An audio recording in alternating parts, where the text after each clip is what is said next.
নমস্কার, কেমন আছেন সবাই? মর্নিং ফেস্টিভ্যাল নতুন একটা ব্লগে আবারও আপনাদের স্বাগত জানাই। আজ সকালবেলা সেজে গুজে রেডি। এখন কটা বাজে জানেন? 5টা বাজে। উঠেছিলাম 4:30। 4:30 ঘুম থেকে উঠে আজকে প্রথম কাজ ছিল আমাদের সাজাগোজা করা। আজকে যাচ্ছে একটা বিশেষ অনুষ্ঠানে, বলছি আপনাদের। প্রত্যেক কিন্তু বাড়ির নিয়মে ঘুম ভাঙে আর বাড়িতে কাজকর্ম করেই দিন শুরু করি। তো আজকে একটু অন্যরকম হয়েছে। আজ সকালবেলা ভোরবেলা ঘুম থেকে উঠে একেবারে সুন্দর করে পরিপাটি হয়ে সেজে নিয়েছি। যাচ্ছি অর্পণে গায়ে হলুদের অনুষ্ঠানে। এখানে আমি আর পিঙ্কি দুজনেই সুন্দর করে সেজে নিয়েছি। ও পরেছে 8 পৌড়ে করে শাড়ি, পেছন থেকে দেখতে কিন্তু সুন্দর লাগছে। আর এই গামছা স্টাইলের ব্লাউজটা, এটা কিন্তু অসাধারণ হয়েছে। ওর আইডিয়া দারুণ, ও ইউনিকভাবে সাজতে খুব ভালোবাসে আর সেজেও নিয়েছে। তো আমাদের একটু দেরি হয়ে গেছিলো, চলে এসেছি এখন সোজা ঘাটে। এই যে অর্পণ আর এটা হলো সেজদি ভাই আমাদের, তো বরণ করছে। ঘর ডোবানোর অনুষ্ঠানটা হবে আর কি, সূর্য ওঠার আগে যেটা হয়। তো আমরা একটু লেট করে ফেলেছি। এসেই আগে দাঁড়িয়ে দাঁড়িয়ে দেখছিলাম যে কী চলছে।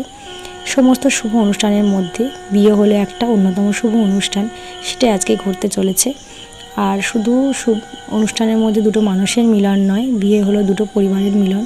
দুটো অজানা পরিবার একই সূত্রে বাঁধা হয়ে যায় এই বিবাহ অনুষ্ঠানের মাধ্যমে। যাই হোক, এখানে সেজদি বরণ করছে, আমরা সবাই এদিকে ফটোশ্যুট করতে ব্যস্ত। আমরা বললাম সকালবেলা এত সুন্দর সেজেছি কেন? শুধু কি অর্পণের গায়ে হলুদের জন্য? না, কোনোটাই নয়। আমরা সুন্দর করে ফটো তুলবো, ভিডিও করব, এই জন্যই সেজেছি। মাঝখানে এই যে ডুব দেওয়া হয়ে গেল। এখন এসব যে হয় না, আইবুড়ো ভাত নামানো, মানে আইবুড়োর নামটা তো আজকে থেকে খুঁজলো। এদিকে আবার এখানে মেজদি ভাই চলে এসছে আমাদের হলুদ মাখানোর জন্য।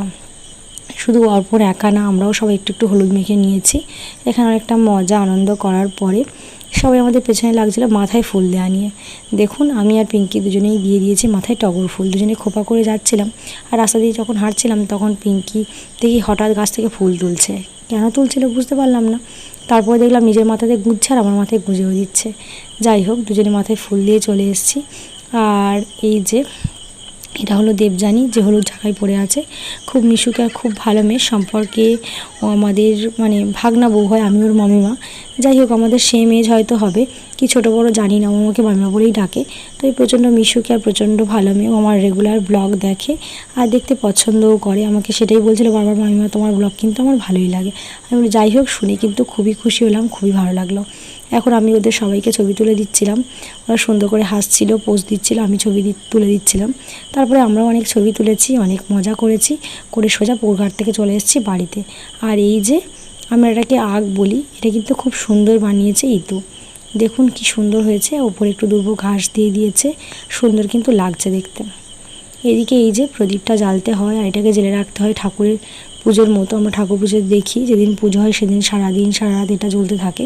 আর বিয়ের অনুষ্ঠানে নাকি এটা হয়, চর্দি সেটাই বলছিল। আর দিদি প্রদীপটাকে সুন্দরভাবে জ্বালিয়ে রাখার চেষ্টা করছিল। দেখা হবে নেক্সট মিনি ব্লগে।